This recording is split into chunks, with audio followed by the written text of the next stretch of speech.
hit that record button. All right. Well, good afternoon, everyone. Welcome to Innovate BC. My name is Michelle. Normally, I'm joining from Amiskwaci, Waskagan, Edmonton, Treaty 6 territory, but today I'm very fortunate to be joining somewhere in the bush here in Treaty 4 territory. It's about an hour outside of Regina, Saskatchewan.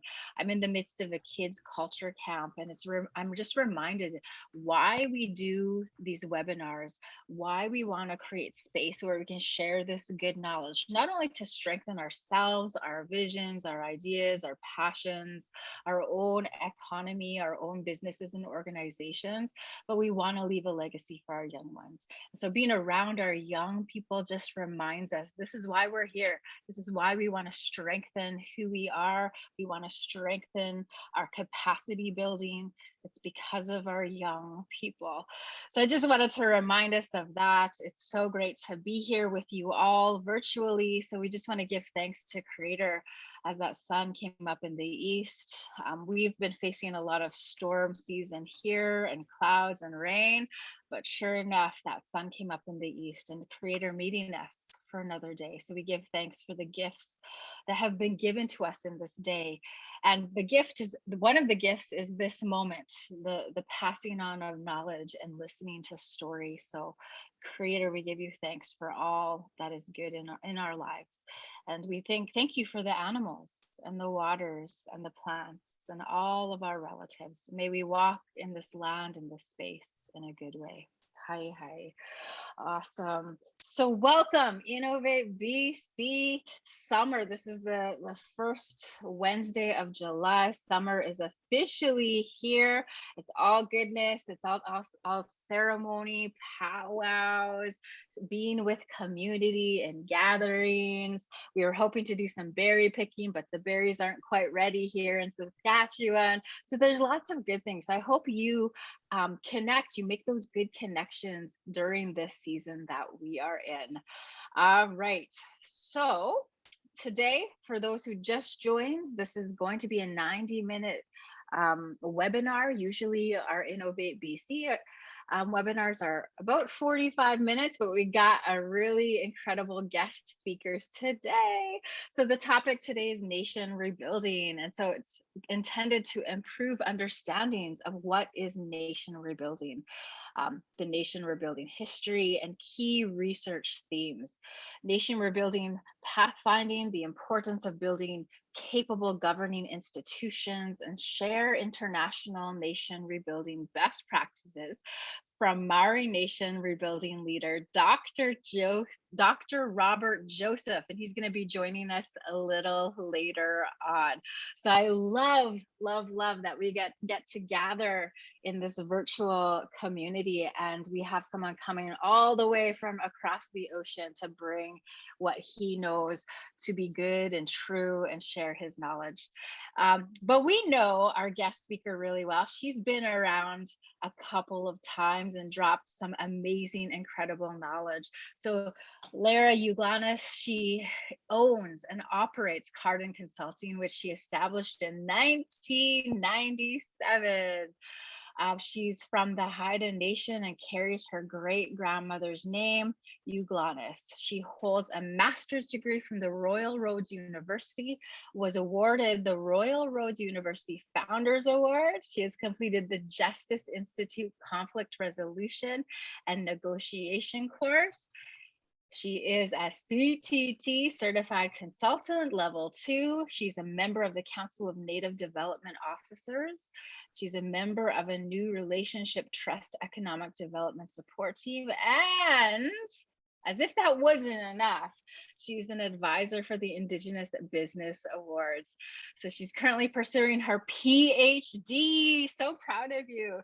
In Indigenous Governance with the University of Victoria. And she also said that she is an island girl. So we are so delighted. Oh, she's an island powerhouse. Let's say that. So thank you so much for bringing your teachings and bringing your virtual presence here. And then Dr. Robert Joseph. So just a little introduction about him as he's going to join us afterwards. So he is a senior lecturer at the University of Waikato, which is in New Zealand. He was admitted as a barrister and solicitor of the High Court in New Zealand in 1998. He completed his PhD in law and Maori governance at the University of Waikato in 2006. He's just got so much incredible experience and knowledge underneath his belt. So we just really are honored that he is joining us this afternoon. So I'm going to welcome you, Laara. It's amazing to have you here. Thank you for joining us. And I'm going to pass the virtual mic off to you. Thank you so much. Haida is akans is akte gudne lagan kadnis Yaghujaanas Haida uda Ejan. What I said in our old Haida language was welcome, good people. I'm Yaghujaanas, Haida of the Dogfish House of the Dans. My inherited name is Kun G or Laara E.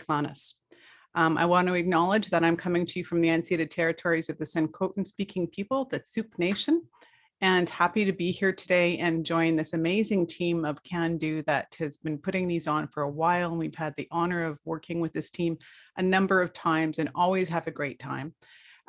Just a little bit of housekeeping. Just wondering if you don't have any Wi-Fi issues, if you can keep your camera on, it really helps me to be able to look at your face. And, you know, if you're giving me that puppy dog stare and your head's tilted sideways, I can see that you're maybe not quite understanding that or wanting more information. Also a bit of housekeeping. Please feel free to jump in the chat room and ask questions, share where you're from, jump in at any point. We have a very organic process here to be able to answer and serve you. So when you have a question, you want clarification, please just jump in. I'm not really too concerned about a strict kind of process. We're really, again, here just to serve you. So we'll get started with that. So I'll just share with you a PowerPoint that I've created that will help kind of guide the conversation along here. So when we take a look at nation rebuilding, we are going to have a few things we're going to talk about. And what we're going to be doing is talking about what nation rebuilding is. As was said, those key themes, how you actually start to initiate that kind of pathfinding for nation rebuilding, some of the key elements that we see and we have heard from one of the major founders of the Nation Rebuilding Research and Model, Dr. Stephen Cornell. And making sure that we start talking about how is this applied? What do we do? How have we done this for for 25 years plus in serving our nations in BC and in Canada to be able to implement nation rebuilding in an effective way. So we've been doing this for a long time and want to be able to share with you what we've learned. So we appreciate you being here today. And then we're going to do a short break, and then we're going to have Dr. Robert Joseph come join us again. This is such a unique opportunity.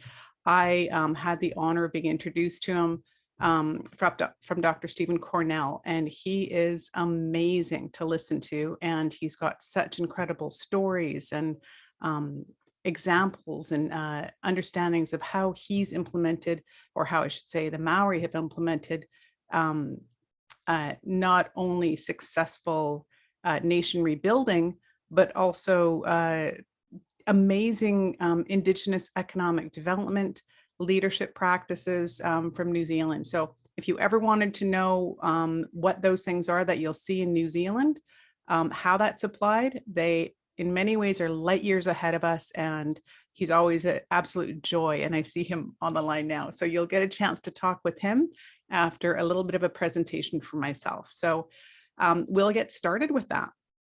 So when we take a look at nation rebuilding, it is something that was initiated in 1987 from Harvard University, which was initially founded as an Indigenous post-secondary institute. And it started out with the whole idea of American Indian economic development. So it was really looking at what the economic opportunities were. And it was founded by Dr. Stephen Cornell, who we already spoke about, and Dr. Joseph Kalt. And both of those people really wanted to understand what are those things that are helping nations who are doing really well to move ahead? What are those characteristics? What are those things that are differentiating them from other nations who may be struggling? So they started this work and were able to go on to be able to, through Harvard University, start to explore this quite a bit, to take a look at what those things are that create improved, sustained development in their communities, both socially and economically. Again, most of the focus was economic. And then as it started to get expressed more and more, we're starting to see it as really good governance. And so when we go into some of the core activities, it was research, it's education. They have, if you ever went to Harvard to do this, or to the Arizona Native Nations Institute, you actually do some practicums to be able to do this work, so you can work in community as part of that work. And it's around the programs as well, but it's also, again, around the University of Arizona, which is where we're seeing a lot of that kind of activity happening. January in Tucson. They're getting doctoral programs coming soon. They're doing a lot of really amazing stuff there. And I've had the honor of going down to there a few times, and it's so exciting to be a part of those as well.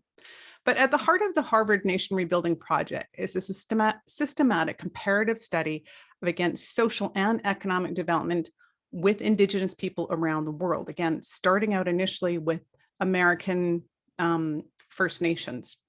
And when we take a look at what that means today and how we see it expressed, it's involving people in your community. And it doesn't have to be formal elected leadership, but it does make a big difference if there is that influence to be able to do that. It can be anyone, it could be any person who wants to affect positive change, and doing this in a very collaborative way. And making sure that as we start to be able to do this, one of the things that we're going to talk a lot about today is really at the heart of it, that we see that we help serve our nations, is around building capable governing institutions that are culturally appropriate, built on ancestral knowledge and ancestral ways of knowing and being, that can more effectively address the nation's challenges, overcoming them, and realizing progress on those goals and interests that the nation wants to achieve. And it means developing the nation's capacity to also make those kinds of strategic decisions that allow you to make the best use of those resources, human, financial, and other, that allow you to be able to do that work that the community itself dictates is important. It also means that there has to be not only that rebuilding, but revitalizing knowledge and revitalizing our society. So it really should be from a strengths-based model as well. But when we take a look at nation building approaches, those are really those kinds of common problems we've seen in different societies. And when we take a look at that from that perspective, we can see other models like the United Nations model that can help inform some of the discussions and considerations as nations start to move into nation rebuilding. So the Native Nation Institute that we talked about, again, from the University of Arizona, was founded in 2001 and has 30 years of research behind it, and is able to again, take a look at those success factors and characteristics that are what they call in the Kansas nations. That's Canada, Australia, New Zealand, and the United States. And it really is all Indigenous people around the world that this kind of work is becoming more and more prevalent. And when Dr. Cornell speaks about it, and this is what you'll find on the websites as well, it's really around the characteristics that we see on the screen here too, starting with sovereignty, where a nation has that kind of practical self-rule to say, we are in charge, we are self-determined, we are in charge of our own futures, and we can decide on what we consider important and how we're going to invest our energies. And the capacity to be able to assert those interests means that those nations do much better. That kind of capacity we'll talk about being in the form of capable governing institutions, good leaders, many different factors that we'll talk about in a bit more in a minute. The capable governing institution means that as you build that organizational capacity, whether it's a chief and council, a development corporation, other institutions that are part of your nation to be able to help advance those goals and interests of the nation, as that capacity is built internally to be able to run that marathon, which is, if you look at it this from that perspective, it means that you're doing that training, you're building that capacity every single day with that constant effort to be able to serve several generations from now to do the work that needs to be done. And as you develop the capacity, you can run that marathon. But if you think, oh, I'm just gonna start and we're gonna do this, and you assert that you're going to have jurisdiction over child welfare, but you don't have any capacity or understanding of the whole context or the systems involved, you will not get very far. Similarly, with nation rebuilding, when we take a look at self-government or self-determination or self-sufficiency, if we don't understand all the complexities within each of those, we won't get very far either. So that capacity is critically important.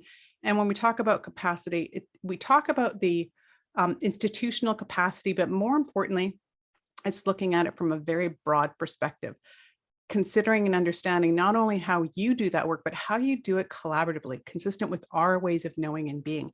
So you're building every single person's capacity in the process, members, citizens, children, elders, everybody be a part of this effort. Now, another important piece that's been identified as a theme within nation rebuilding is the cultural match. And that's making sure that that foundation of your organization is built upon your values and your ways of knowing and being that allow you to be able to not only have that valid and legitimate government or organization to serve the nation. So if you have a development corporation and it's completely built off a Western perspective of profit, that's it, no other considerations, and you start going down a path that really isn't reflective of your culture, that development corporation will not be as effective as one that would perhaps go through the whole process of thinking about what does culturally relevant development look like for our communities. Similarly, we take a look at the fourth theme, and that's strategic orientation. And that means, first and foremost, understanding what your members want, your citizens, and ultimately for economic development purposes, those assets that are being used for economic development are those that are being held in trust by leaders, whether it's a board member or council, that are being held in trust from the citizens. So it's the citizens' collective assets, whether it's the lands or fish or other resources that are being used. So morally, ethically, that kind of consideration has to be made, not only building capacity, but being accountable to those citizens whose assets you're using to be able to create a local economy. And the most important one is really making sure that those people that are affecting change formally and informally are those ones who are doing it. And here we hear this quite a bit, with a good heart and a good mind. Meaning that those are never self-serving interests. We want people who are leaders to be able to really be working towards our collective value set for the benefit of current and future generations, meaning all people. And when we see those kinds of practices where it is self-serving, where there are people who are looking for only personal gain, we see that being expressed in many different kinds of dysfunction within an organization and risk and challenges that are associated that undermine the effectiveness of those organizations. So it really means that you have to have leaders committed to, with that good heart, to benefit all people as opposed to their own personal interests. So when I worked with Dr. Cornell and several other Indigenous leaders from across North America, we were developing a Aboriginal governance and leadership program for NBIT. And we were trying to figure out, how do we summarize, what does good governance look like if we're looking at their certificate, diploma, and advanced diploma? How are we marketing this? How do we get people to understand what the heart is that we're talking about? And when we take a look at what that means in terms of both, again, the evolution of nation rebuilding, as well as what we're seeing in capable governing institutions and those kinds of exemplary models of nations, it is the act of collaboratively establishing those rules, that is the policies, the agreements, the laws or bylaws that coordinate communities' actions and development to achieve their goals. And in terms of economic development, it's also the same. So good governance and good corporate governance are the same thing. It means that you are, again, morally and ethically holding the assets of a group of people and using them ethically to be able to advance the interests those people express. And that's good leadership. And as leaders, whether you're a board member or administrator or CEO or CFO for your DevCorp, you are the stewards of that governing system. So when we take a look at that corporate governing system, it means that you're also making sure that it is relevant to the nation. And what we mean is that it's built on everything from the Articles of Incorporation built into the DNA, that it is accountable to citizens, not just shareholders, where we see in the Western world shareholder primacy being a really big stumbling block that nations are moving through and the Western world is moving through to understand at this point, because it is creating the world we live in right now where corporate interests are not really benefiting society at large. And so we want to move back into those values-based alignments with what the purpose of that organization is, and then the form and function flow from there. Meaning that if it is meant to be a development corporation or a LP or a LLP, whatever form you establish, they all should be operating off of the value set and the cultural foundation of your nation, which is different than the Western world, which is individualistic, and our nations are collectivist.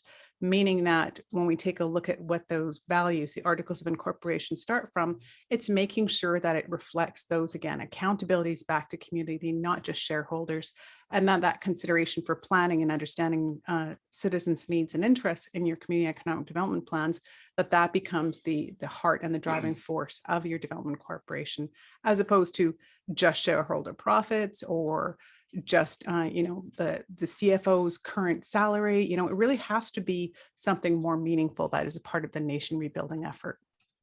Now, when we talk to Dr. Stephen Cornell, what we hear quite often, I'm going to borrow some of his process and what he talks about when he presents nation rebuilding. And he's got this beautiful storyline of how he shares what nation rebuilding is from his perspective, from the stories, from the common kinds of experiences he has. And what we talk about it, and to reflect that, is looking at how we think, starting with when we take a look at the world around us. How did we come to live in this society, this economy, these societal rules? And how did we as Indigenous people come from our shared leadership systems, from our collectivist based communities, to become a part of our nation and our local economies that are so different? So it's really having that critical reflection, thinking about how did these systems come into being, and what is our role in it today? How did colonization affect us? What is the impact today, and how are we really revitalizing those ancestral systems to make sure that those play an integral role in being the foundation of how we move our nations forward? So it's not just taking for granted that those things that we see around us, everything from language to others, but we'll talk about just, right at this point, the thinking. What are we thinking? What are those things that we understand? And when we take a look at those kinds of conscious and unconscious behavioral systems and habits, it's important to know that when you do that, that 50% of what's going on for you is what's really going on. And the other 50% is what's going on out there. So when we take a look at maybe buying a car, maybe looking at have your development corporation buying a vehicle for one purpose or another, or a backhoe, whatever it is, it's looking at those kinds of things that are happening around you, but also recognizing in all that mix that 50% of what's actually happening is what you're seeing, and then the other 50% of what's happening in here. And when you focus on what you're thinking and what your perceptions are, and questioning those things and really trying to reassess where your foundation comes from, and maybe reassessing and correcting those where needed, and developing new habits, it's a huge way to be able to start decolonizing yourself. For myself, that included changing my last name legally from a Western name I was born with and then carried, to my clan name. That was my identity. So that's a good example of, decolonizing our thinking. Similarly to a development corporation, when we take a look at decolonizing our thinking, it's not just a Western model. Business isn't business. Business is unique to the cultural institutions in our societies that we form. And for Indigenous people, they behave differently. So again, the form and function and what you're trying to realize is different. How your organization behaves. So for example, Indigenous people with collectivist shared values have a higher degree of need for higher levels of shared decision-making, communication, and issue resolution at the outset to improve the efficiencies of that organization's operations, as opposed to individualistic value sets and societies. So we do think and behave differently because of our values and the way we see the world. And when we take a look at that kind of decolonizing thinking, it's really also important to think about what are those things that we just take for granted. Another example is taking a look at some of the language and this awareness that we're building in our society. So the term a master bedroom, right? What does that mean? Well, the term master comes from the common use and the pejorative term associated with slavery. Do we want to perpetuate that, right? So when we take a look at our work in community, when we take a look at work in our organizations, what are we perpetuating? What part do we play in revitalizing our ways of knowing and being? And what part are we playing in perpetuating colonization? And if you don't question yourself, it's really easy to be perpetuating it and replicating it and creating further harm. So it's really common for us as human beings and as Indigenous people to be, without that kind of awareness, creating further harm. So it's really important to start looking at yourself and wondering, you know, what are those things that you're doing? What is your role and what is your impact and what is your responsibility? So it also means researching and revitalizing those ancestral systems. We cannot go back 200 years to the way that things can be, but there was a ton of knowledge and wisdom and wealth in that knowledge that we need to bring forward today to inform not only our communities, but really being leaders in the world. Because when we take a look at, for example, the rise and fall of nations and empires over the last 500 years, those kinds of characteristics of things that attribute to the rise and fall of nations are things that our nations figured out thousands of years ago. And yes, we had, differences. We had wars between nations, but we didn't have the rise and fall of empires in the way we see in the Western world, because those inherent systems that we built our societies on included those things that mitigated those risks. So we ended up with a more peaceful and harmonious set of societies over the last 20,000 years, as opposed to Western societies where you see these massive empire rise and falls, have and have nots, effects, negative effects on human beings. So look to those things. What are those things? That's all that wealth that came from our ancestors. What can we use today? What are the best practices we can use today? Just to give you an example of that, my cousin Robert Davidson was carving a totem pole down at Granville Island one day, and he was using a chainsaw. And someone came up to him and said, "That's not traditional." And they said, "Yeah, it is. We always use the best tools available to us. Why would I go ahead and start using a rock and stone? You're a European. Are you a Viking? Do you carry around an axe still? I mean, it's just ridiculous to think that we're a static culture, that we never evolved. So really use those best tools available today. Use that wisdom from yesterday to build for tomorrow." So when we take a look at some other things that Dr. Cornell always talks about, is look at your language. Think about what you're saying. And I don't know if you've ever heard that saying, what you say says a lot about you. And some of that language that you can use and you may not even be aware of using can, again, perpetuate colonization, can create further harm, but also can revitalize and empower and rebuild and do all those amazing things. So really thinking about, what is that language you use?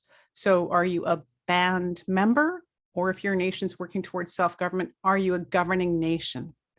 When you're looking at those people that live in your community, are they citizens? Are they members? Are they ukomu? Are they, what's the language you use to describe them? So thinking about all those things that make a difference in how you language things. An important part of that too is that when we change our language, we change our not only our conversations, but our collective awareness. And as we do that, we start to slowly seed ideas around what the reality is that we live in, and that we co-creating it, that we can influence those things to empower others. So think about the language you use, and what do you want your grandkids to believe? What do you want your great grandkids to hear? Are you, again, a band? Are you, a member? Do you have a right to distributions? Or are you a governing nation? Are you building for 7 generations? Are you moving towards self-sufficiency and self-governance? What are those things that you are striving towards, and using that language purposefully that become the habit that then becomes who you are, your character? So looking at the language you choose is really important. And then, of course, decolonizing your behavior, meaning that you reflect upon those values and behaviors that are hopefully values aligned, to understand not only ourselves, our leaders, but also where our nation is going. and recognizing that there has been an interruption, but not necessarily a ceasing of that activity. So when we take a look at anything from education to economic trade, to any number of things that our nations have and continue to work towards, what are those things and how are we going to make sure that we, despite that interruption, revitalize those things, and make sure that that behavior is values aligned. So what you stand for is how you behave. And that's where integrity comes from. So when we see sometimes people talking about, I want this, and this, and these are important to me, these are our values, and then their behavior contradicts that. That's not integrity. So we want to make sure our values represent us and how we behave as well. And that includes for nation rebuilding, that we are moving towards that kind of healthy behavior, healthy leadership, healthy corporate governance that's expressed in our communities to be able to really embody that nation rebuilding. And then, of course, as we wind up some of these understandings that Stephen always shares, it's really around decolonizing your nation's purpose. So what we see, and when we were doing the development of the Aboriginal Governance and Leadership Program and Certificate, a really big conversation was had around those nations that are just administrators for ISC, delivering programs and services, not really moving towards serving their citizens, but really just serving the funding that comes in through ISC, which means they're really just an extension of ISC. And they're not really moving into being self-governing or a nation, they're administrators. So looking at, what is it that you're trying to move towards? And it's really important to think about the systems that are impacting it. So even if you're looking at a development corporation, you have to consider your current governing system, because how does that impact your relationship and the decision-making afforded to that development corporation as it relates to the government? Because that goes hand in hand in a partnership as well. And when we take a look at that governing system, that was imposed too. And we'll go into that a bit more, but it really tore us away from our citizens in the governing system to purposefully undermine our effectiveness as Indigenous people. And it created a dysfunction and created a distance and a lot of unhealthy habits that had been expressed in our governing systems for a while. And those ancestral systems, again, when we bring our people back into the governing system, whether it's a corporate governing system or a nation governing system, it's really important that they are a part of that. And when we take a look at today, adopting and formalizing those methods to ensure that citizens are a part of economic development or a part of our nations, it's making sure that they are ultimately who we serve, not the ISC's funding program for that year or for 5 years. It's really centering us and focusing and centralizing our focus, I guess I should say, on our citizens, not on others. Because really at the end of the day, our members are way up here. Our future generations are way up there. And ISC is one of the small funding partners that play a role in our nation's rebuilding, not a central figure. So when we take a look at, oh, sorry, that just jumped ahead a bit more. When we take a look at, again, this whole idea of good corporate governance, again, it's really, again, then looking at what are those rules? What are the systems? What are we building here together to organize ourselves to be able to realize those goals that we've set out? In economic development, it means that we also have to agree what economic development means. What are those ancestral things? What are the priorities that our citizens hold? And no one person and no one small group of people can answer that. It takes the entire citizenry of your nation to do that, which means that you have to be good at engaging citizens as well. Not just once, not once every 20 years, once every few years, to make sure that you're relevant and valid as an institution for those citizens. Some of those other things that can help inform how we see and how we express good corporate governance can be informed again from the United Nations and other models of good governance that we see around the world. And again, good leadership is good leadership is good leadership. So this isn't just focusing on a nation's governing system, it's focusing also on corporate governance. So when we take a look at that kind of corporate governance, we're really trying to be able to take a look at what are those things that we see as characteristics or those things that are common to good governing systems. And what the United Nations uses is a set of those things that can help inform not only what we used to see ancestrally, but also what we see today and what we're trying to strive towards in the future. including things like being accountable. It used to be a relational type of accountability. Today in our world, that means the most common expression is a quarterly report, an annual report, consensus orientation, meaning that you have systems where people come together and are able to make shared agreements as opposed to a rights-based system, which is not ours. Ours is, really around a more humane kind of approach and looking at, again, those roots of those kinds of other systems and how do we best move towards consensus.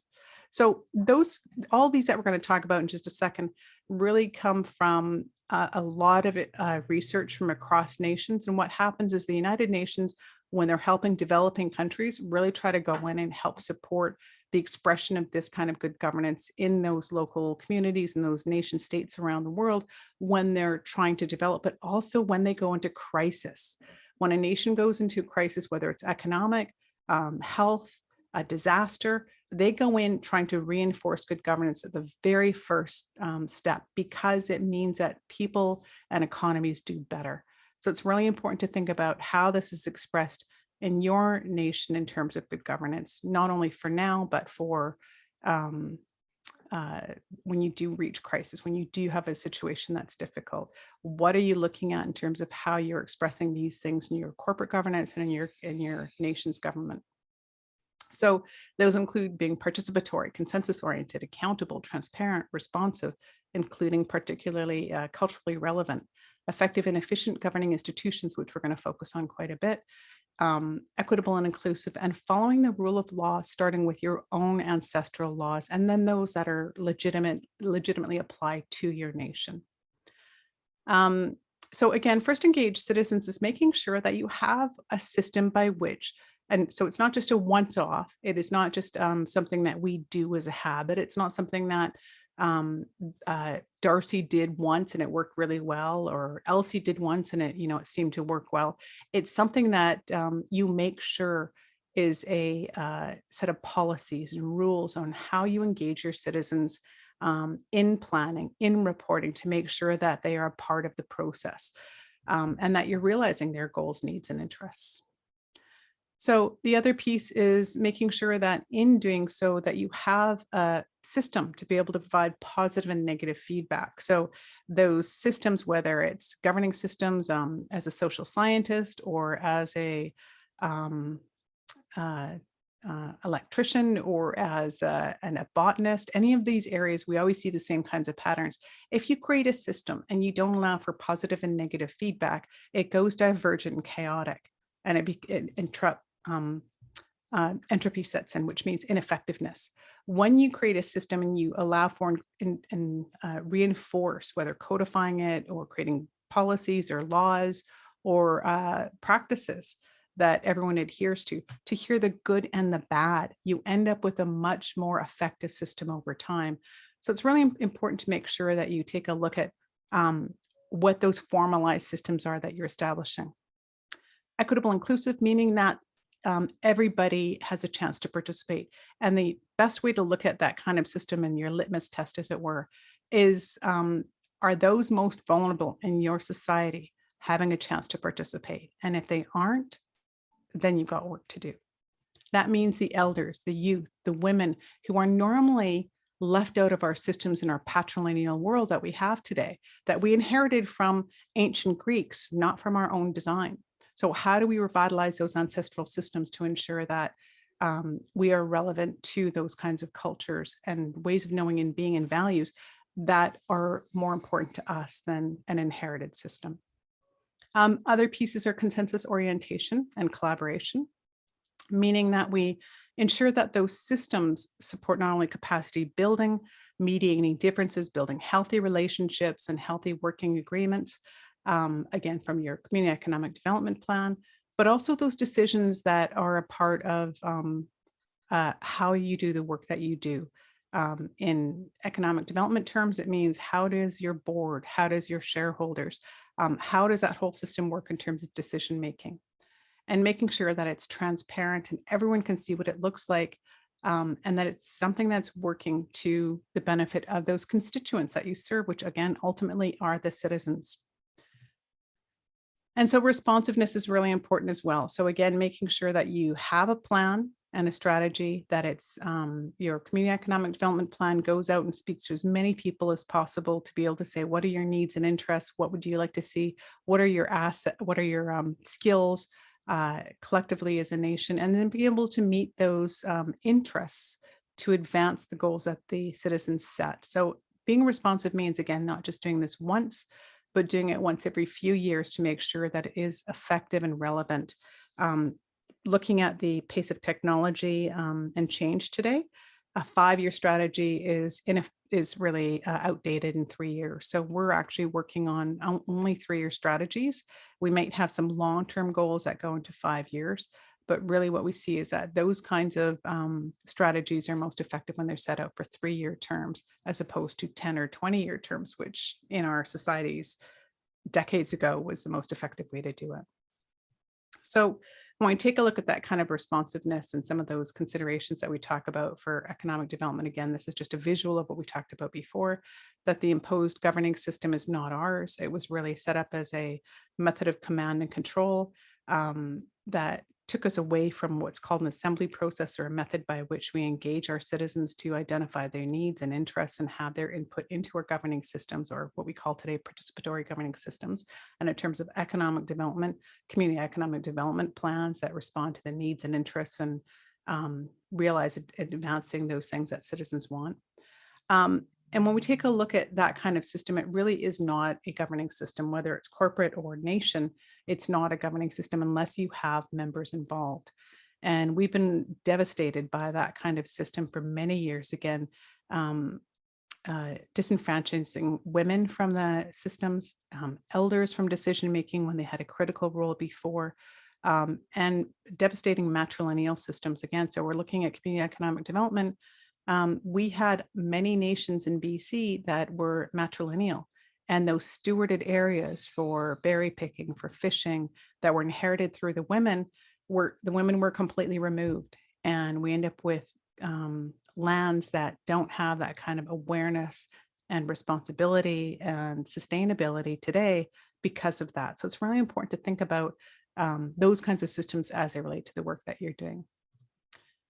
Those systems that we used to see, just to help some of the thinking that goes on to it, is that it was very participatory. Again, our wisdom that was embedded on our systems and our language and our ways of being and knowing came from having extended family leaders, whether they're hereditary chiefs, CM, stadaldom. There are many different words used for house or extended family or clan leaders that came together as in service of those people, as opposed to with power or authority over.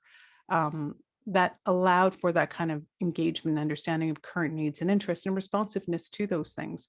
And leaders were advised by elders who were able to say, we may want to go to set up a fishing commercial license for our development corporation, but we've gone through processes where we've harvested at these times of years and they're not as effective as when we harvest this species at this time of year.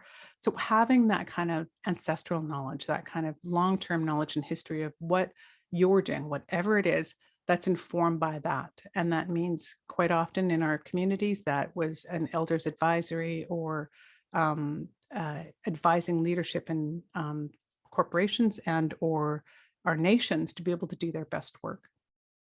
So effective governing institutions is, again, those organizations that can exercise that practical sovereignty by doing what you need to do. And that includes your development corporations by making sure you have good, strong corporate governance, clear direction to operations, clear understanding of reporting and accountabilities back to not only the shareholder, but members as a whole, so that there is that full look at what the intent and purpose and outcomes are of good economic development in your communities.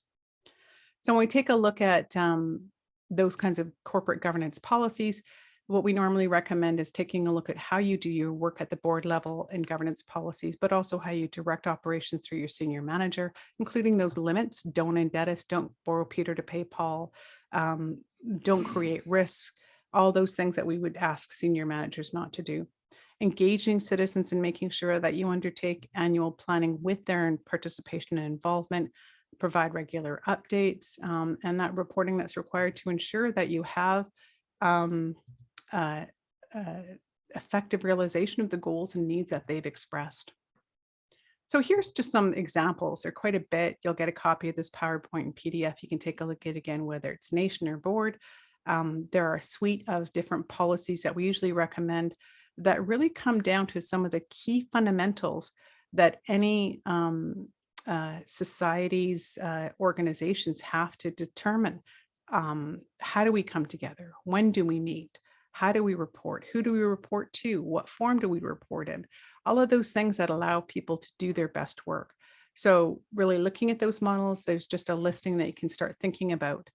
But when we take a look at nation rebuilding in terms of those kinds of applications, it's really understanding that there are also those roles and responsibilities similar to so many different things we did in our communities and societies that allowed us to do our best work by looking at leaders focusing on the rules, how we come together, facilitating the governing and the coordination of our societies at large, serving members, and then knowing when you'd have that dotted line of rules that allow you to be able to do your best work, but also others to do their best work, where you don't risk micromanaging and you allow those people to do their best work with the expertise that you hire them to do.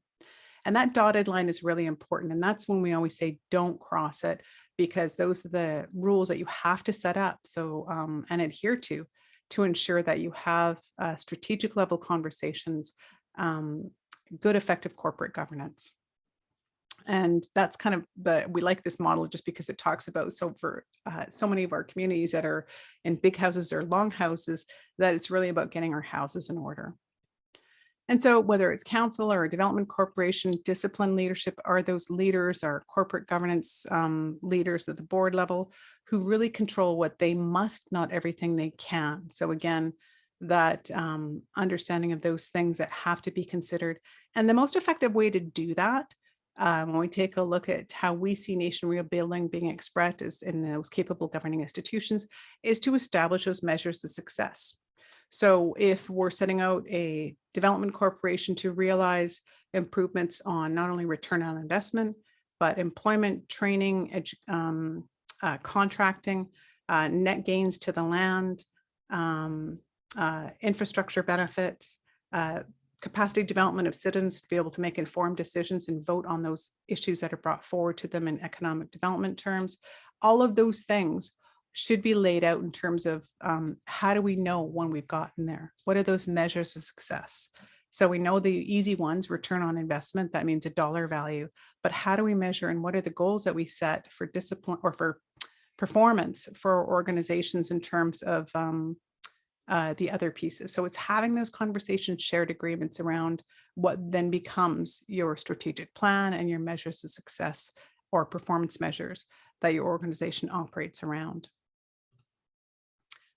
And when we take a look at building capable governing institutions, again, in our experience, what we do and what we help our nations to do, whether it's economic development or the nation itself, it's looking at building those agreements that we used to have supported through effective complex systems within our societies that are not there anymore. And so we have to rely upon the written word, which is a great way to leave a positive legacy for those kinds of agreements. But how do we ensure that we have good governance and establishing that full suite of agreements in terms of written documents, adhering to those things and being able to report out on those things, but also ensuring that there's effective operations. And that's set by leaders to ensure that the senior managers and the organization don't operate without effective human resource policies, operational policies, reporting requirements. And then, of course, the departments, or your, in this case, for a development corporation, your operating companies, your LPs or your LLPs that do their work, do they have all of those things on how they do their best work? Are the rules established for those organizations as well? And they have to be. And that's an opportunity when you start to develop those things to be proactive on what those things should be. So as with all joint ventures and partnerships, if you go into it just making it up as you go and you get into conflict, you're going to have a much higher risk and much higher collateral damage, as if you go into it and say, let's work on issue resolution so that when we get to that challenge and have a difference of opinion, we can know how we're going to work through this effectively. Similarly, with every single decision you make, what are those things that you have to do to be able to do this activity most effectively. Proactively thinking them out, agreeing upon what they are, and then writing them down and adhering to them is really basically the policies that you set. And it doesn't matter what form they take, the language they take, it's just those shared agreements on how things should be done. And that's what we've heard our elders say for so many years, and our matriarchs and those people that know and tell us how we should do things the right way. So going back to that kind of understanding. And you always want to make sure that those people who are affected by those decisions are part of the policies that are set. So your staff are part of the staff policies, your leaders and your senior managers work together on those governing and high level operations policies. And making sure that once you have that, it then allows you to be able to exercise that jurisdiction more effectively. So one example that we love sharing is one in Eastern Canada, where we saw that kind of interest to be able to advance greater economic control of the fisheries, as many people may have heard about a year ago. In Eastern Canada, Member 2, along with many other nations, and Member 2 is one that became ISO certified and focused on this work about 25 years ago. And they got so effective and so efficient that they had the world knocking on their door to be able to work with them. When they did that, they were so economically successful that when it came to the fisheries issue in the East Coast, and they had their neighboring nations that they were partners within this have challenges from systemic racism and from racism affecting locally their economic health on the ground.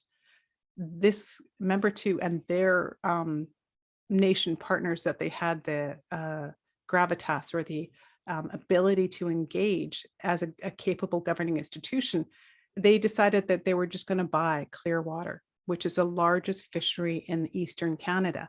And for 25 million or billion, I'm forgetting the number right now, but they bought the entire system. So they mitigated that risk because they developed so much governing capacity in their institution and in their the way they did their work, that they were able to bring on partners and get even stronger. And when it came to this huge challenge that those nations faced in the Eastern Canada, they were able to just buy the largest company and completely mitigate that challenge. And so when we take a look at organizational capacity development within a nation's governing institution, it's really, again, just looking at those individual processes. We know it's going to happen again when we establish a company under the DevCorps. What should the rules be for establishing a company? If it's for profit, some considerations might be it moves and transfers to the DevCorps with a certain level of investment and repayment terms. If it's for social development, for employment and training, then it becomes something that's owned by the nation and forms as a society. Whatever those rules are that you understand that have to be done. But as you start to repeat those processes, you build organizational infrastructure and capacity to be able to do the work it needs to do. And as that discipline gets expressed more and more, you create this greater, stronger capacity with your institution. And then you're always looking for what can we do better? What can we do better? You end up with a continuous improvement value set, model, or behavior in the organization where everyone's doing their best work, but they're always looking to do better. And when we take a look at friend of ours that's spoken on this many times that we see not only from Member 2, his name is Burnt Christmas. He's moved over to the CEO of the Squamish Nation. He's also always talking about this and always, what can we do better? We're making millions and millions of dollars now, but what can we do better? And that's a great way to approach it. So other characteristics, of course, that we talked about earlier is being transparent, making sure that you put everything on the internet for your constituents to make sure that they understand the laws, the policies, the agreements, anything that needs to be communicated to them that's open book. And when you have that open book approach, there's a huge amount of trust that's built as well. So to the greatest extent possible, you want to be transparent, not only in decision making, but in all the information, including again, how you set up your DevCorps, who's on the board, what are the qualifications, what does your community economic development plan look like, all of those things.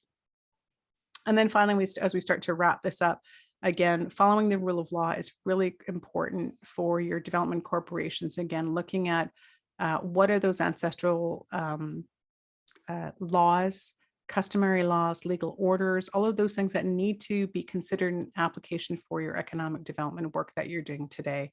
And then those laws for Canada and your provincial laws and local laws that legitimately apply. And again, the most important thing that we're coming full circle to is the accountability of your citizens to be able to see that kind of quarterly and annual reporting. And I'm just going to skip these over quickly, but there are a lot of benefits to good corporate governance. It means that leaders are more effective. It means that senior managers in your team are more effective and happier. It means that those people who are the beneficiaries of your development corporation have higher quality decisions made. There's more trust, fairness, stability, less conflict, and better outcomes. So when we take a look at all of that, it's really important to think about how that applies. And I can't think of any better way in the session today than to introduce and have Robert speak to you about what he's doing in this amazing body of work that he's been leading for some time in New Zealand with other leaders to be able to see this expressed in a really, really progressive way. And every single time I hear him speak, he talks about some of the work he's done. And it always goes beyond anything I even conceived that we could possibly do. So I hope you have a chance to listen and hear his words with an open heart and an open mind to learn as much as you can, because he is a wealth of knowledge. And I know he said that that humility is an important value set. So I'll sing his praises for him. But we will have questions and answers after. I didn't see anything in the chat room, so we'll move on to introducing Robert and jump in with any questions at any point as well. So thank you so much for being here today, Robert. It's wonderful to see you be a part of this and to spare your time. I know you're very busy to share all that wisdom and knowledge that you have. Tēnā koutou katoa e ngā rangatira o Kanata, kanui te mi atu kia koutou. Kanui te mi ki ngā mana whenua ki reira, ngā tangata o Haida Ngai, ngā tangata o Canada. Kanui te mihi Laara, rau ko Elsie, kanui te mi kia kōrua. Thank you for that. For your presentation first, Laara, and welcome, bring you a brisk welcome from New Zealand. We're in the middle of our winter here, and it's nice and sunny and hot up there, although we don't get as cold as you get. But it's lovely to join you, albeit virtually. Geez, where do we start? Well, first, thank you, Laara, for your presentation. Going through Indigenous governance, good governance, accountability, transparency, all these other very important factors about how to govern our nations effectively. So I'm going to share a Māori perspective. I'll give you some tribal examples. But before I do, just by way of introduction, so my name, Robert Joseph, you see in my bio there, I'm from the East Coast and the West Coast here in New Zealand. East Coast on my mother's side, West Coast on my father's side. Currently, I'm actually in the middle of a conference. One of my roles is in New Zealand here we have a taumata, Te taumata, which is a Māori committee in our Ministry for Foreign Affairs and Trade.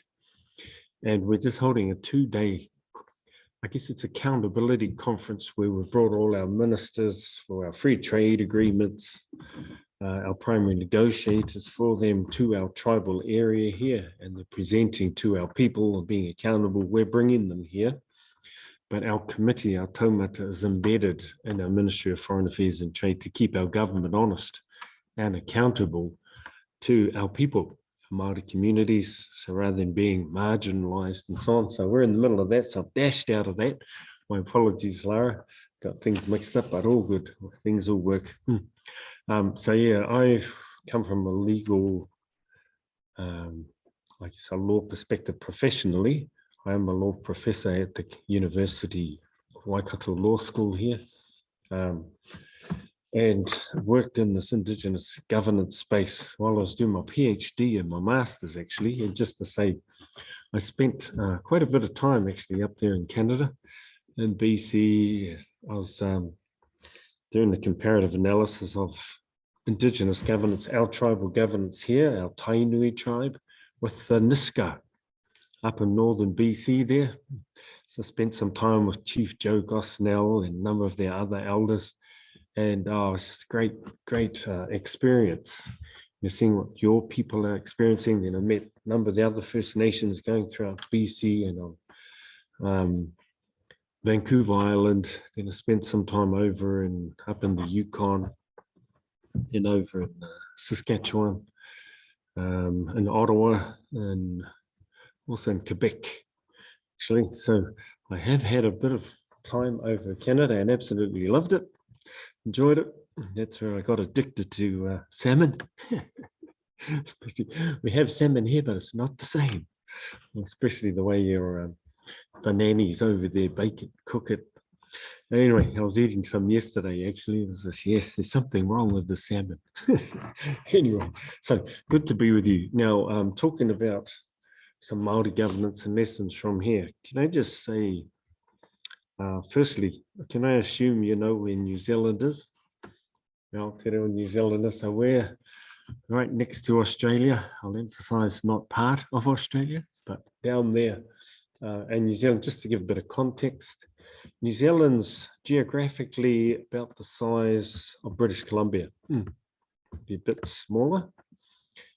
Our country, it's like yours, British Commonwealth country. So like Canada, our Indigenous peoples engaged with the British, we did sign treaty. Now in Canada, you had a number of treaties. You had your Royal Proclamation of 1763, and then you had a number of these other treaties, particularly in the East. Then you had your number of treaties as colonialism settled further west, and very few in BC, of course. But we had one treaty here for all Māori. Our population, just share this to provide more context. Currently, New Zealand's population is just over 5 million, of which Māori make up 16% of the population. So 16%, we're the biggest minority. There is a large Pacific Island population and Asian population, but mainly what we call our Pākehā population, or white people. So they're the biggest, of course, but we're the second, 16%. In terms of land, Māori, like other Indigenous peoples, were displaced from our lands through colonialism, through war, through unjust laws and institutions and so on. So as a result of that, Māori currently own, in terms of Aboriginal title, 5% of the landmass of New Zealand, about 1.8 million hectares. Other important statistics. So we're not a federal government like you are. We're too small. So we're a unitary government, unitary parliament. We follow common law like you do. Although Māori law, what we call tikanga Māori, is actually part of and has been, we call this is the first law of New Zealand, but now has been incorporated into mainstream common law. So tikanga Māori is part of the legal system here now, and we argue it in court. Our tikanga Māori laws are part of a lot of our statutes, as well as our treaty, actually. We signed a Treaty of Waitangi in 1840. It was different to a lot of other British treaties.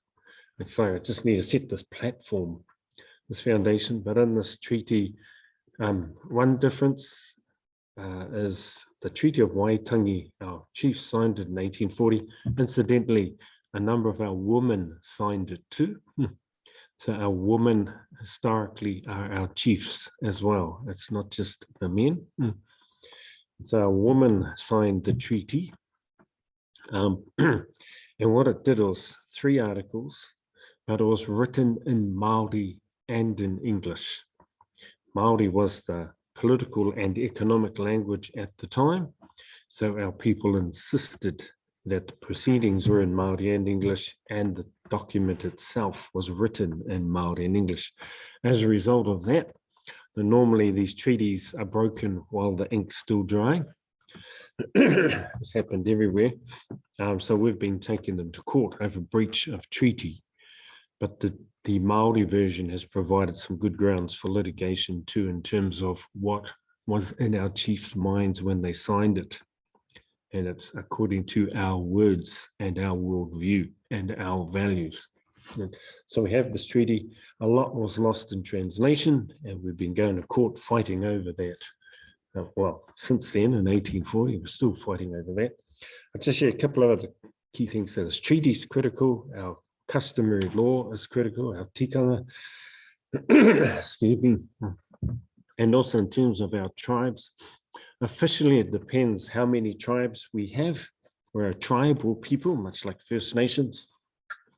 And actually in terms of origin, depends which anthropologist school of thought you're adhering to, but some say with countries like New Zealand, these are some of the last places settled in history because you couldn't walk there. You had to sail. And our people, our ancestors were great sailors. We're traversing the Pacific Ocean. Our Māori language and our worldview actually is similar, has similar origins, goes all the way up to Hawaii, all the way over to Easter Island in the east, which is part of Chile. But we have the same language base. So if the Hawaiians speak slow enough, we can understand them. And also in Easter Island too, as well as everyone in between. So the Pacific Islands, French Polynesia, Samoa, Tonga, all those islands, we have a common origin. And our traditions, we call it Hawaii Nui. Right? And so it's going into the Pacific, but some say it's coming from the east, from Asia. Some of our traditions, and from my research, I actually believe we have relations going back up to your way, actually. And when I've visited there, I see a lot of similarities, and you'll see similar things too. So I acknowledge those ancient origins. And so our tribes, in terms of our tribes, we have officially about 68 to 70 tribes here. And so I think that's sufficient. We had an effective governance system, effective governance institutions historically based on this customary law, which I refer to as tikanga Māori. Now, can I just say, with tikanga, our legal system, so I'm a law professor, I teach this in our mainstream law school to all students. Right? And so our tikanga Māori, our historic, our traditional legal system is a legal system based on relationships. Right? It's relational. And I call it the 3 R's. With this relationship, it's with first the divine, our relationship with our gods, with above. It's our relationships with our, what we call our tupuna, our ancestors, or our past. And our Māori words, like a lot of yours, they're richer than the English language. The English language doesn't do it justice. We haven't got a lot of time, but let me just take the liberty here. So tupuna in Māori, in our language, tu means to stand, and puna means spring. So tupuna is the spring that gives us standing. And that's our ancestors. We refer to them as our spring that give us standing in life today. Right? And so we have a relationship with our ancestors like yours. First is to know your ancestors. Who are they? So we've got great orators who were brought up in our tribes, and their sole job was to know the ancestry. And we carved it in our totems as well, in our po, we call them. This is the ancestry, and our ancestry, our genealogy, we say goes all the way back to the gods. So we didn't come from monkeys like some believe, we come from the gods. And as a result of that, our relationship with our past, The two other R's are our rights and responsibilities associated with that relationship. So our relationship in terms of our rights to know our ancestors, which gives us our birthright. And that includes things like our rights to use our resources within our ancestral lands, to go fishing and hunting and using the fruits of the land and so on. But also there's the third R, and associated responsibility to be good stewards over those resources and to take and use, but not to exploit and abuse those resources. That's our tikanga. So that's our, as I mentioned, it's relational, our rights, our relationship with the divine, our relationship with our past, our relationship with our resources, our relationship with our children. The Māori word for children is tamariki. Tamariki translates as tama-ariki, child of God. And so tamariki, or children, our children are placed in our care from the gods, and we're stewards over our children. And so the relationship with that's our present, is relational to nurture and to teach them correctly our laws and institutions. And so that's our present, and then our relationship with our future, or our mokopuna. Māori word is mokopuna. If anyone's interested, I can send you a slide. I do have a slide, but it's going to take too long. But mokopuna in Māori, a moko, like a lot of your people, we had these traditional tattoos on our bodies. The women had certain tattoos when they received on their chin, when they received certain status, right, as a rite of passage. As did the men, and all the different things you did in life, it was tattooed on your face as a record. And if you've ever seen Māori, the traditional moko, we call it, the tattoos, the whole face was tattooed for many of our chiefs. Every line meant something. Moko, oh, we don't have time to get into it. But on the forehead, the men's lines were, one side were his father's genealogy, the other side were the mother's genealogy.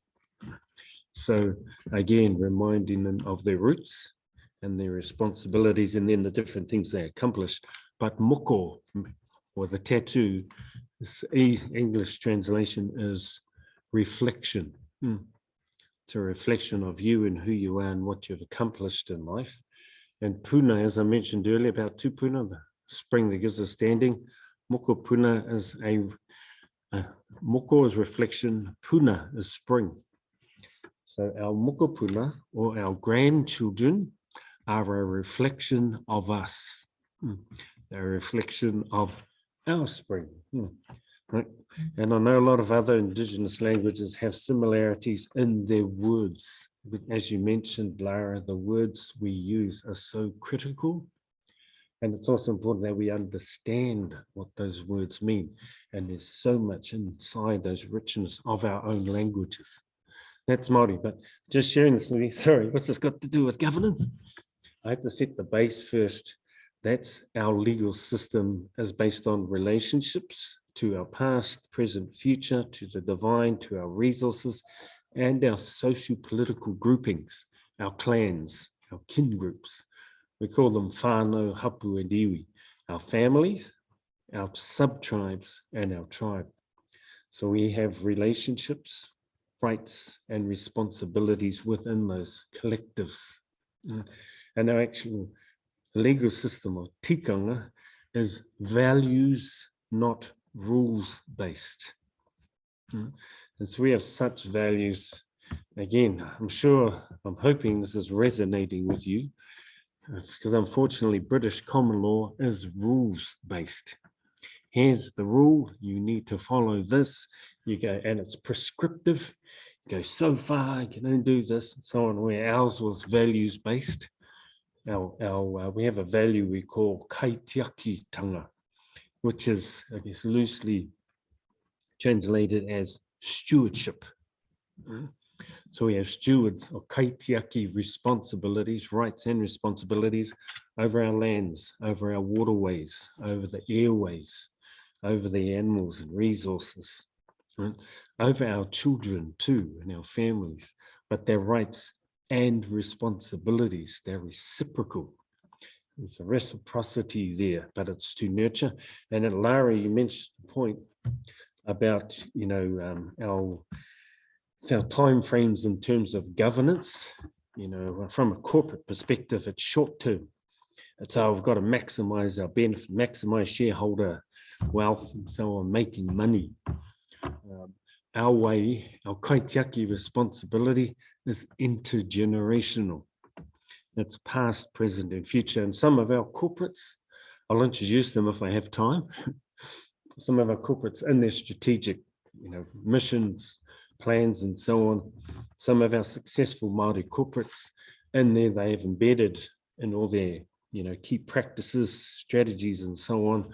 We're here learning from the past, present, and future. So our strategies are long-term strategies, 100 to 500 years, not 5 years, right? We're here for the long term. We've been here for thousands of years, and we're going to be here in 1,000 years too, right? So we're planning intergenerationally. Our governance is intergenerational, not short term. You know, so these types of, you know, important governance, but that's because of our value system. So it's non-prescriptive, non-punitive, non-adversarial too, actually. And so after setting that base, can I just quickly fast forward to today? So that's our value system. Rules, no, it's values-based. What's our value? And then in effect, we're socialized to understand our values, and then we govern ourselves. I had a few debates with, healthy debates with some judges here and lawyers over which system was more effective. And I told them, I said this in a conference of judges actually, our historic, our traditional, customary legal system was more effective than British common law. And they were debating us, and so on and so forth. I says, you know why? He says, because ours is values, not rules-based. We're socialized into what was right. Tikanga literally means right, correct, just, or appropriate. Right? That's our value system. That's our legal system, and it's relational again. And so I told them, no need for a full-time police force to enforce our legal system. Right? So in terms of enforcement, ours was more effective because it was wairu based on spiritual. And the key sort of determinants for, you know, preventing bad behavior always happens. Three things, what we call whakamā, which is shame amongst your collective. You breach our laws, that's going to bring shame on all of us. So our own kin group, you know, maintained, or you breach it, we all suffer. Yeah, it's collective. So it's whakamā and shame on them or just their family. And also mātaku, which is fear. And it's fear that we break these laws, the gods are going to come and punish you.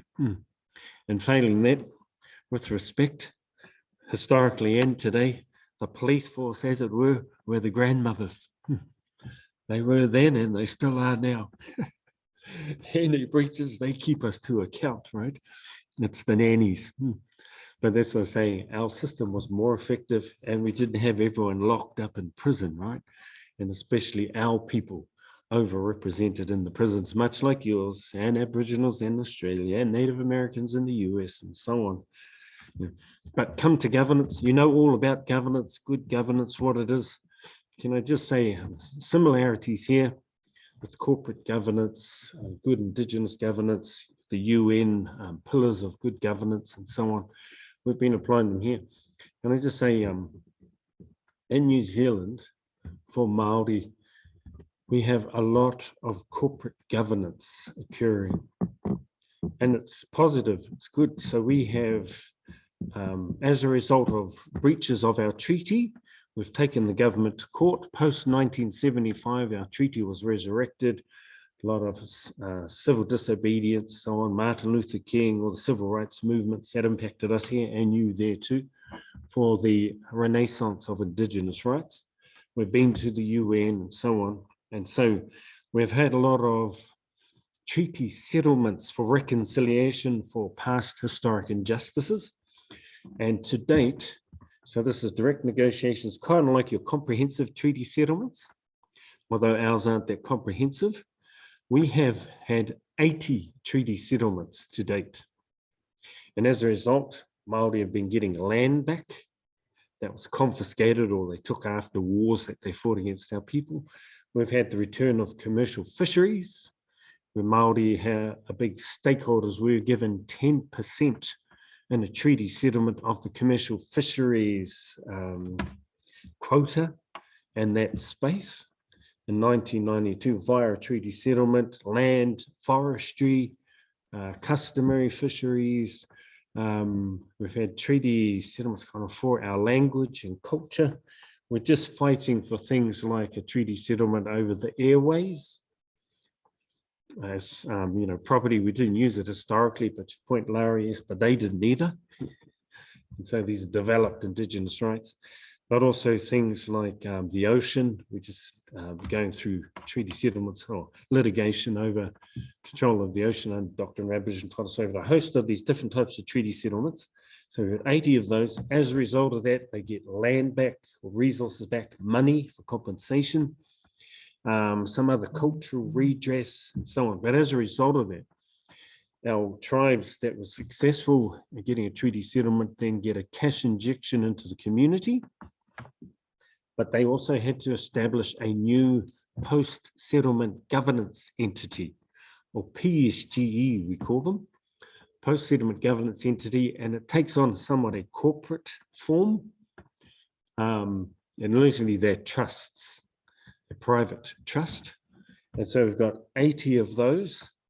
We've got, I told you about 5% Māori land still in land still in Māori hands. Within that particular area, outside of treaty settlements, we have about 12,000 Māori land trusts administering or governing those lands. So it's 1.8 million hectares. Usually these are farms within the tribal areas. We've got farms, some of them in some key areas. And we have Māori incorporations. Also, in these ones, the Māori land trusts and the Māori incorporations come under the regime of what we call our Māori land court. It's a separate system for dealing with Māori land. So you have that. And so we have that hive of activity from our Māori land trusts, our post-settlement governance entities, and other Māori SMEs, small to medium enterprises. So as a result of those, we have a growing Māori economy that's worth currently $70 billion. And it's contributing to almost 9% to New Zealand's GDP. So it's a growing Māori economy. Remember, 16% of the population. As a result of treaty settlements, Māori control, I said, commercial fisheries. We now, from 1992 to today, all of those 68 tribes had to get their share of the whole quota, commercial fisheries. But now Māori control 50% of commercial fishing in New Zealand. 50%. As a result of that, all the tribes that were beneficiaries of the settlement, they now, some of them have their own fishing companies.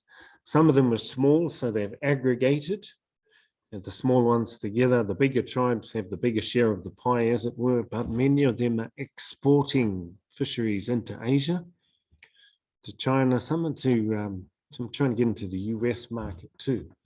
So Māori corporates control 50% of the fishing quota, 40% of forestry in New Zealand is owned by Māori.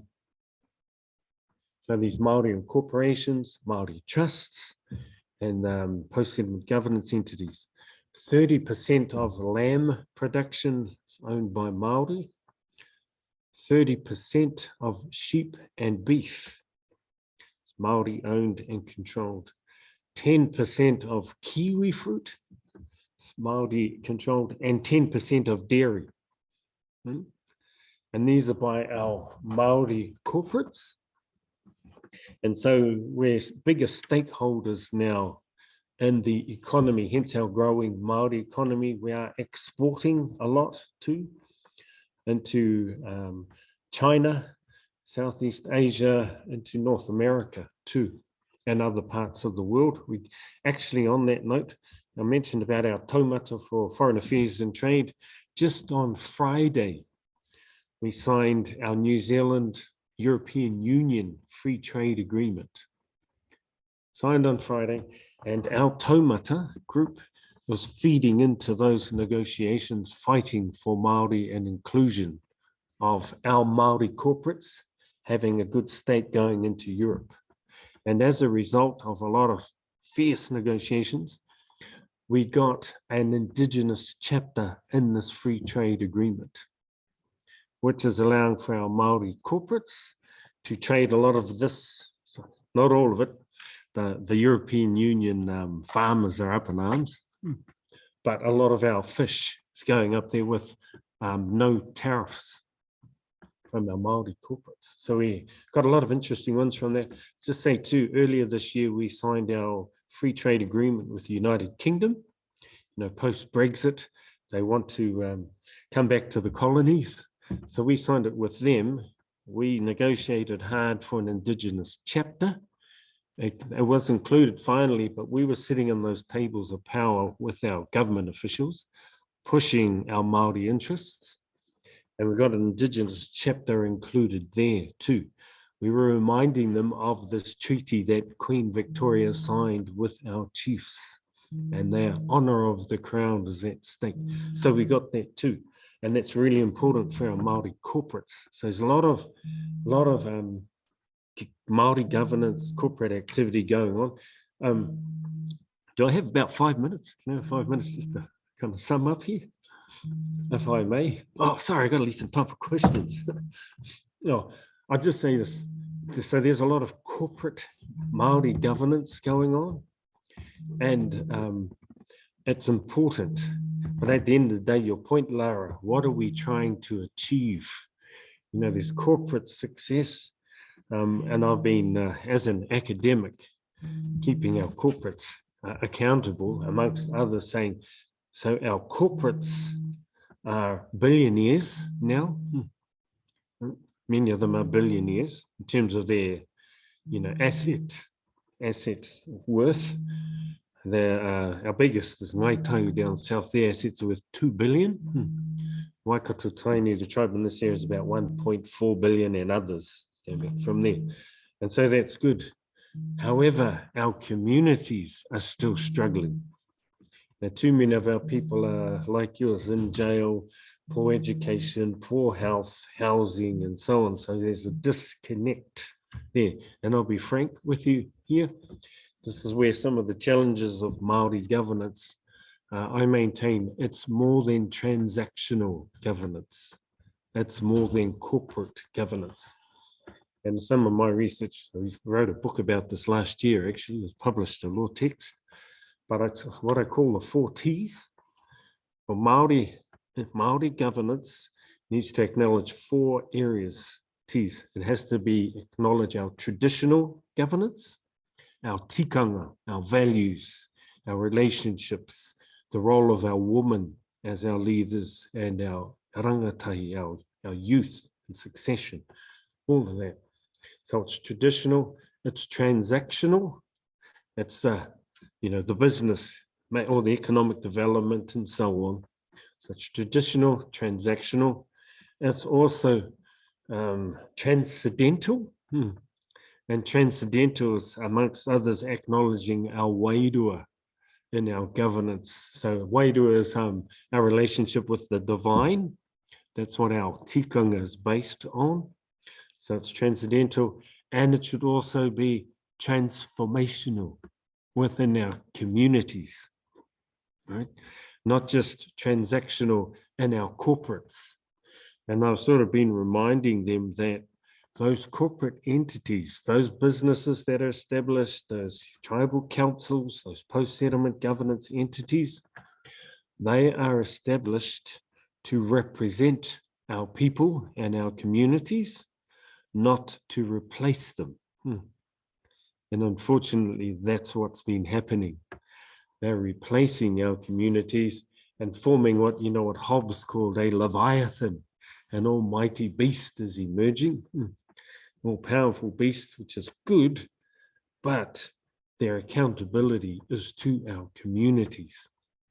And this is where our laws, some challenges around the laws, mainstream law, and our tikanga, and our practices, and our strategies too. Now I could go on, Laura, but I'm aware that time's of the essence. I'll raise some questions. I'll send you some slides, but I challenge a lot of our corporates, and I ask them, like, you're a Māori corporation. My question is, how Māori are you? And it's more than name and having a few brown faces working in that corporation. How Māori are you? And so questions of, well, what's distinct about Māori governance and mainstream New Zealand governance? And we're having a lot of challenges. It's corporate governance, to be frank, with a Māori title over the organisation. So we're having a lot of those challenges. But I have a slide here which talks about, here's what's distinct about Māori governance. Do I have time to quickly just go through that? Or should I just send you the slide? Elsie, is that okay? Or should we send the slides? Yeah, like if it's a few minutes, we could go through it. Not just the economic bottom line. Often we're subjected to more restrictive legislation, like the Indian Act, similarities here, and we have to meet standards higher than mainstream in some way. So it's sort of part of the institutional racism that used to go on, somewhere still goes on. So it's, those types of things. The inclusion of the Treaty of Waitangi and Māori words, long-term view, 100 to 500 years. That's our strategies in the boardroom. Not the, oh, well, this is going to be good money for the next 5 years, but what impact is it going to make for the next 100 years for our people? We have shared interests in a lot of resources, not just forestry. Often this trust is forestry, farming, fishing. They're over a whole bunch of these diverse resources, as well as social development, health, so on and so forth, not just land, not just dealing with forestry. There's a whole host of other things. We consider the duality of wealth and well-being, right? It's culture and commerce, not just the one. There's a whole bunch there, but I better stop there. But these type of things, this is what makes us distinct, these things. And so for me, that's kind of a check card on who's coming onto our boards. Yes, you've got the corporate competency, but you should have the cultural competency to balance. And so I'll finish here. Sorry. One of our tribal leaders, when our people were subject to war and were down and out, lost all our lands and so on, he was one of our kings. He issued this whakatauki, or proverb, we call it, for our people to try and bring them together and keep them together when they were down and out suffering. This is 1865, after a lot of our people were killed and so on. And his proverb, which is guiding a lot of our people, was mehe me kariko te whakakitenga kia mate te iwi. It was, where there is no vision, the people perish. Right? And he was bringing our people together. We need a vision that we all share so that it will guide us going forward. And it's this whole point that Laara started in the Harvard Project about rebuilding our strong nations. Right? We were a strong nation before British came here. They decimated our people, and now we're rebuilding our nationhood. Our culture, our language, our practices, our stewardship over our resources and our traditional areas. our justice system, our health system, our economies, all of these things. And we need that shared vision from our communities, from our corporates and our governance boards, for all of our organizations and our local ones, our shared vision. In addition to that, our local leaders, it's being strong in our culture and our language. It's being financially secure, owning our own homes, being environmentally aware and politically astute. That's sort of our shared vision that is supposed to be imbued in all of our corporates and all of our subsidiaries, our social development and our economic development. So these are just some of the things we're doing down here. I hope my short presentation has been helpful for you and has contributed to this workshop today. And thank you, Laara and Elsie, for inviting me. I can share some of this PowerPoint, which will be a follow-up with everyone if you want it. Amazing. Thank you so much. Oh my gosh. I know that we don't have time for a lot of Q&A, but is there any questions that anyone has for Robert or